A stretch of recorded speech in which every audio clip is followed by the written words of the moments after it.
Então, vamos lá, já começamos a gravar mais um culto online, né? Sejam todos bem-vindos, aqueles que estão acabando de chegar. E a palavra que o Senhor colocou no meu coração, para poder validar tudo isso que nós temos falado, é cuidado para não se perder na trajetória rumo à terra prometida. Então, vamos fazer uma retrospectiva do que aconteceu, né? Quando os israelitas eles saíram do Egito rumo à terra prometida, eles saíram livres de um período de escravidão de mais de 400 anos. Eles saíram ricos e ainda com a expectativa e com a perspectiva de entrar na terra prometida, numa terra excelente, preparada pelo próprio Deus, uma terra que mana leite e mel. Mas, mesmo depois de todas as maravilhas, né, que o Senhor fez, logo nas primeiras provas, logo nas primeiras dificuldades, eles retrocederam. E então, eles não foram aprovados pelo Senhor, mas, como o Senhor é paciente, como o Senhor é misericordioso, como o Senhor sempre dá uma segunda chance, o Senhor, né, foi tendo paciência e foi instruindo Moisés. E aquele povo, ao invés de se consertar, ao invés de se converterem ao Senhor, eles endureceram o seu coração. Eles endureceram o seu coração. Então, eles começaram a murmurar, eles começaram a questionar o Senhor, começaram a questionar Moisés, que era o líder levantado pelo Senhor, né, para trazer toda aquela libertação para aquele povo. E existia um único propósito. Qual que era o propósito, né, dessa trajetória do Egito até a Terra Prometida? O propósito era o preparo, era preparar aquele grande povo para entrar realmente e usufruir as promessas que o Senhor estava prometendo para aquele povo. Porque isso é um princípio bíblico. Existe sempre um preparo.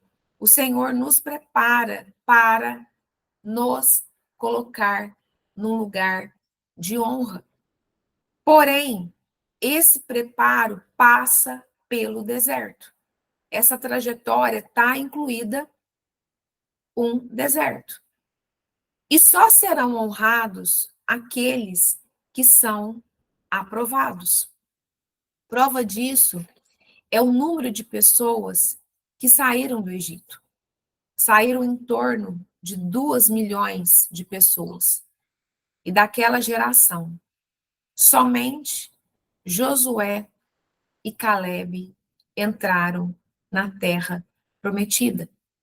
Os outros, eles foram morrendo e se perdendo durante o caminho que durou mais de 40 anos. E era uma trajetória que duraria em torno de 40 dias. Durou mais de 40 anos.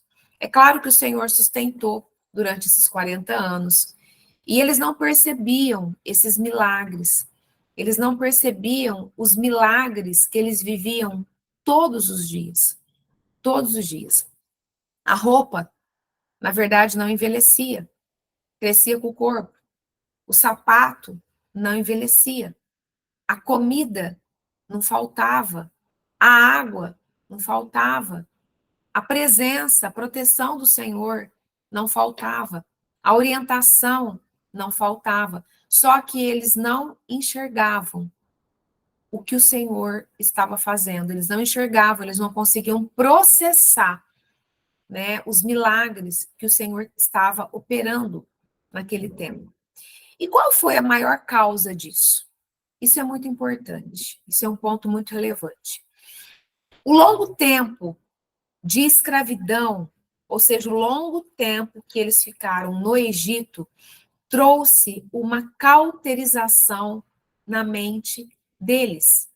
O Egito fala de muita idolatria, o Egito fala de muito paganismo, porque eles tinham muitos outros deuses. O Egito é uma nação politeísta, que adoram muitos deuses, e eles ficaram, né, por mais de 400 anos convivendo com essa gente, convivendo com esse povo.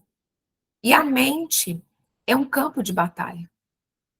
Quando a mente está presa, quando a mente está cativa, o coração endurece, né? E se a mente não for liberta, Satanás ele acaba controlando todo o resto,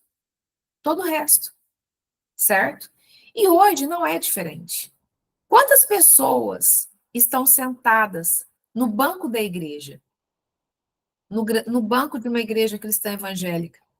Milhões de pessoas, milhares e milhares e milhares de pessoas.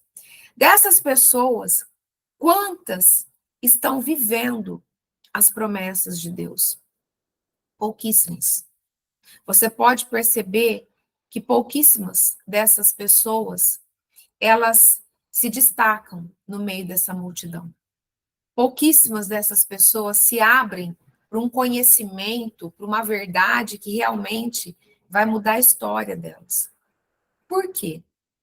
Porque o mundo, Mamon, o pecado, a religiosidade cauterizou as suas mentes. E às vezes elas até tentam, mas a influência de todos esses fatores é tão forte que elas não conseguem sair do sistema. E eu não estou falando de salvação. Eu não estou falando de salvação. Tem muitas delas que estão salvas, porém, está vivendo como um ditado popular. Estão comendo pão que o diabo amassou com o rabo. É feio, mas é verdade. É feio, mas é verdade.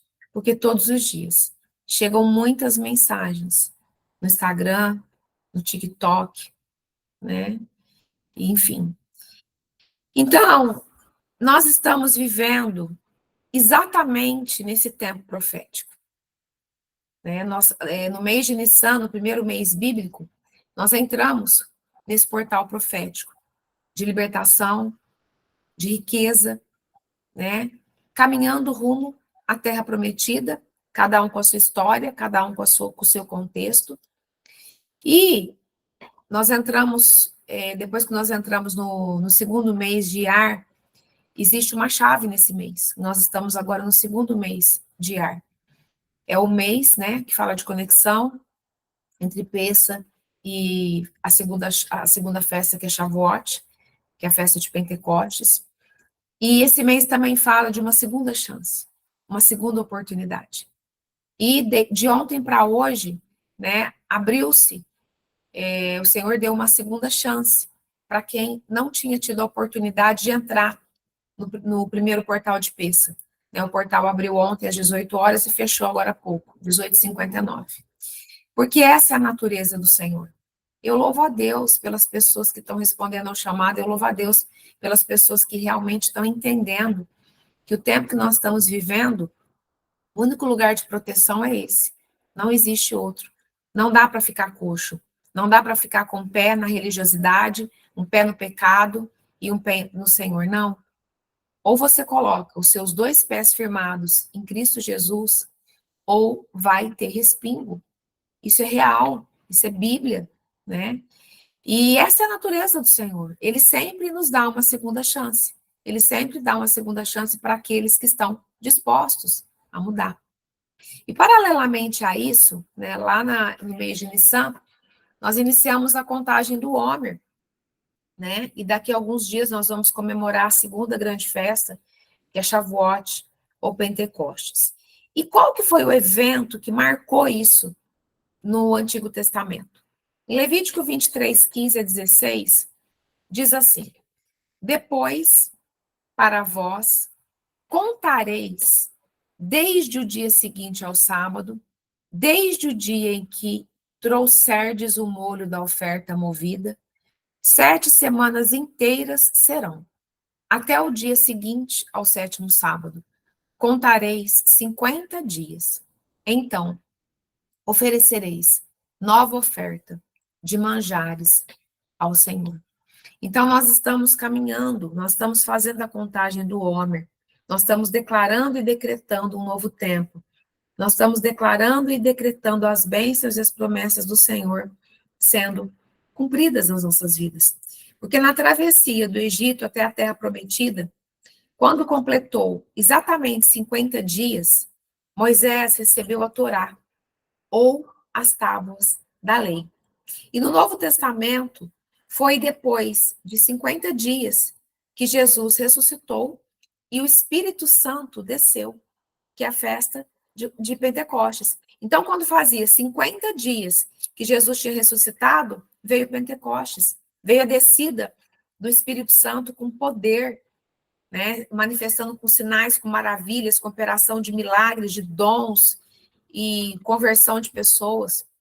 Então, nós estamos prestes a receber profeticamente esse mover sobre as nossas vidas, né?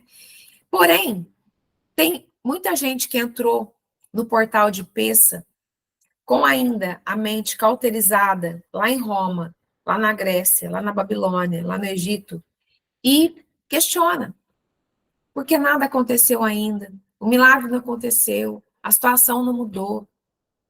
Queridos, saiba que tem pessoas que Deus faz de uma forma imediata, assim. O Senhor faz, porque Ele é Deus, Ele pode todas as coisas.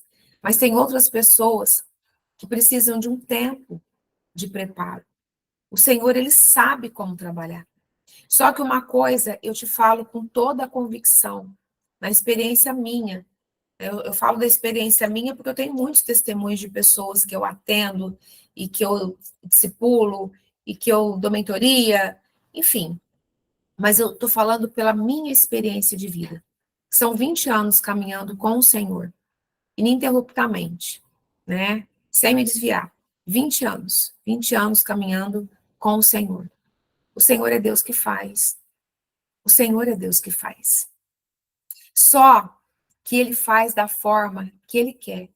Ele faz da forma que Ele acha melhor. Porque só Ele conhece o coração do homem. E Ele sabe trabalhar. Prova disso foi que quando Moisés desceu do Monte Sinai, o povo estava adorando um bezerro de ouro. Tem muitas pessoas que têm dificuldade de crer no sobrenatural. E você precisa crer que quando você entra em algo que vem da parte do Senhor, quando você entrou nesse tempo bíblico, você tem que crer no sobrenatural. Porque o sobrenatural existe até hoje. Ele existe, mas você precisa crer. Porque a incredulidade é um dos maiores inimigos, se não for o maior inimigo do povo de Deus, dos filhos do Senhor. E viver nos ciclos e estações bíblicas é viver no sobrenatural. Porque o Senhor, ele tem compromisso com a palavra dele. Ele respalda aquilo que ele fala. É por isso que eu bato tanto na tecla que nós precisamos cumprir os princípios da palavra de Deus. E a gente sabe que são pouquíssimas as pessoas que estão dispostas a pagar esse preço. O primeiro preço é crer no sobrenatural. É romper, né, com a incredulidade. Existe uma diferença gritante entre as pessoas, né, que vivem de forma religiosa, sob a influência dos espíritos da Grécia e de Roma, e passar a viver nesses ciclos e estações bíblicas. No primeiro caso, a pessoa é muito diferente. No primeiro caso, a pessoa caminha em círculos. Ela não avança. Os problemas, eles vão trocando de lugar. Isso acontece pela influência dos tronos de maldade que agem nos ciclos de semanas, de meses, de estações e, consequentemente, de anos. De anos, né? Esses tronos, eles exercem uma influência cósmica e eles não querem, de forma alguma, que as pessoas, especialmente os filhos de Deus, saem desse lugar. Então, tem muita gente que acaba se desviando, tem muita gente que acaba se apostatando da fé, porque está numa igreja há muitos anos e não vê mudança, não vê transformação. Agora, no segundo caso, o cumprimento dos princípios bíblicos de tempos e estações, eles quebram, eles rompem com a consagração desses tronos e a vida começa a prosperar. Por quê? Porque é o único antídoto para combater as artimanhas de Satanás é você cumprir princípios, é você estar alinhado com os princípios bíblicos. E aí, olha que coisa interessante que acontece. Aí, a sua vida começa a se comportar como um espiral. Como que é o espiral? Você faz uma volta e sobe um degrau. Faz outra volta e sobe outro degrau. E aí, quando você olha para trás, você vê o tanto que a tua vida está diferente. Você vê o tanto que você tem crescido, evoluído e prosperado. É muito diferente, né? E tem um detalhe que é algo impressionante. É perceptível a remissão do tempo. Porque nos ciclos gregorianos, de festas pagãs, né, que acontece? O tempo é roubado, a semente é roubada, né? E quando nós falamos de plantio, nós falamos de frutificação. Então, quando você começa a plantar, né, nesses ciclos, não tem como, não tem como. A semente vai germinar e vai dar frutos, e vai haver multiplicação, dentro dos tempos que o Senhor estabeleceu, né? Por quê? Porque o tempo, nesse caso, o tempo é remido e multiplicado. E eu digo isso até de experiência própria, né? Porque eu estou entrando no meu segundo ciclo. Esse já é o meu segundo ciclo. E eu sinto uma diferença gritante, gritante, gritante, gritante, né? O que Deus tem feito na minha vida, no meu ministério, em relação a tudo, né? Desde o final de janeiro do ano passado, porque começou, o Senhor, a primeira revelação que o Senhor me deu desse tempo novo foi a respeito do resgate da primogenitura. Claro que foi tudo anos de oração, eu pedindo revelação para o Senhor para algumas situações que eu não entendia, não só as situações que aconteciam comigo, mas situações de pessoas que já tinham passado por libertação, tinha melhorado e reclamava falando que os ciclos tinham voltado, né? E eu comecei a buscar muito a respeito disso e pedir respostas para Deus. E o Senhor começou a me trazer respostas. Então, essa foi a primeira revelação que Deus falou comigo, a respeito do resgate da primogenitura. E como eu já falei para vocês, primeiro eu faço em mim. Primeiro eu provo comigo, para ver se o negócio vai dar resultado. Porque tudo que é novo, tudo que a maioria não pratica, né, eu vejo pelo lado que existe ali uma chave, que existe um tesouro escondido. E aí, então, eu fiz o resgate da minha primogenitura. Depois, na sequência, eu fui para Israel. Lá eu tive experiências fortíssimas, poderosíssimas com o Senhor. Quando eu voltei, o Senhor começou a me entregar essas chaves. E eu comecei a estudar a respeito disso. E no final do ano passado, o Senhor, e eu fiquei quietinha. Por quê? Porque eu sei que é a minoria da minoria que está falando disso. Só que no final do ano passado, em novembro, o Senhor falou para mim falou, filha, eu quero que você ministre sobre a visão que eu tenho te dado. Então o Senhor me autorizou, pediu para eu fazer um seminário, o seminário vai acontecer exatamente daqui a uma semana, e aí foi fluindo, aí ele começou a falar da comunidade online, né, que é uma igreja, né, a igreja online, e aí as coisas começaram a acontecer. Então, pessoal, eu quero deixar essa palavra para vocês, é uma palavra curta, mas é uma palavra tão profunda, que se você, de repente, às vezes, você não precisa entender, você precisa crer nesse primeiro momento. Porque o Senhor, ele não fica devendo nada para ninguém. O Senhor, ele é o dono do ouro e da prata. O Senhor é que estabelece todas as coisas. O Senhor é aquele que cria. Então, eu vejo, assim, as maravilhas do Senhor, né, na vida, na minha vida e na vida daqueles que estão realmente expostos a pagar o preço. Principalmente, pagar o preço contra a religiosidade, né? Porque a gente vive num sistema, né? Em todo sistema existe uma resistência muito grande, né? Mas a minha oração é que você não seja a multidão, mas que você seja Josué e Caleb, que fez a diferença, né, em toda a história, né, porque depois, olha, quando eles entraram na Terra Prometida, o tanto que eles conquistaram, né, olha a história desses dois homens. Então, um posicionamento diz tudo. Então, um posicionamento diz tudo. Então, agora eu vou parar a gravação.